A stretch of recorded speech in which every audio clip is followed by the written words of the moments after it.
agora é hora de chamar nosso comentarista, o Alexandre Borges. Alexandre, boa tarde. Eu comecei falando aqui no Visão CNN em dança das cadeiras, aquela brincadeira infantil que consiste em ir tirando as cadeiras até que o último, o vencedor, consiga se sentar.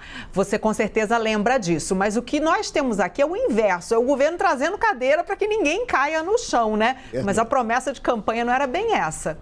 Exatamente. Boa tarde, Carla. Boa tarde, ouvintes.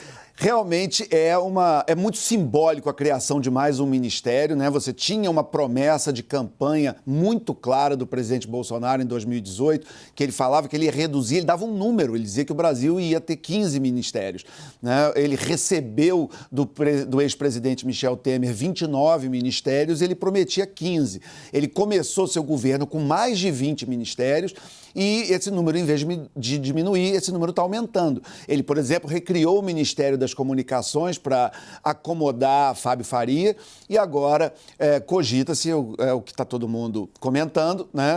O Ministério do Trabalho, o famigerado Ministério do Trabalho, criado no Estado Novo, criado, quer dizer, nos anos 30 por Getúlio Vargas, num tempo onde o trabalhismo no Brasil foi criado, essa mentalidade importada do fascismo italiano, do movimento integralista, que era muito influente no governo Vargas ali na década de 30, com essa mentalidade que é uma mentalidade ideológica, intervencionista na economia, que vê, por exemplo, o ministro Paulo Guedes, que é aceito e visto como um liberal, como um ícone do liberalismo, defendendo a criação de um Ministério do Trabalho como uma resposta para ter mais trabalho e mais vagas, para isso sair da boca de um liberal é realmente coisas que só o Brasil mesmo faz, né? Porque não é exatamente a visão liberal, né? A gente acha que quanto menos intervenção estatal, melhor. O Brasil é o país do Ministério do Trabalho, que está voltando e teve durante esses anos todos.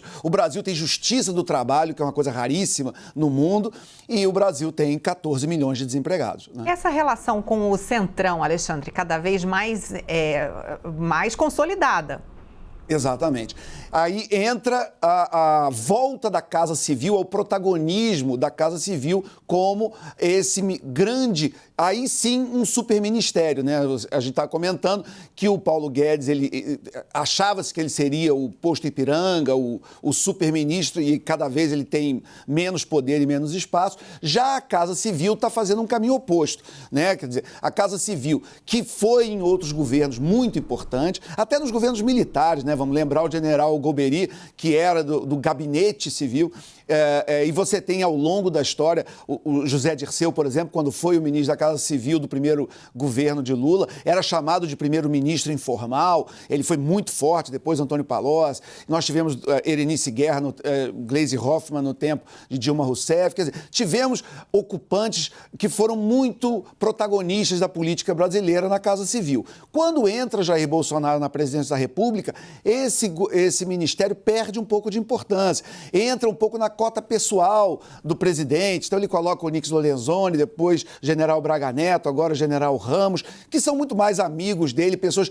que cumprem funções mais administrativas do que propriamente esse protagonismo político que um político como Ciro Nogueira, presidente do Progressista, um senador com toda a importância que ele tem como esse ícone do Centrão, aí sim a Casa Civil volta a ser o papel histórico dessa grande casa, grande local da articulação política do governo.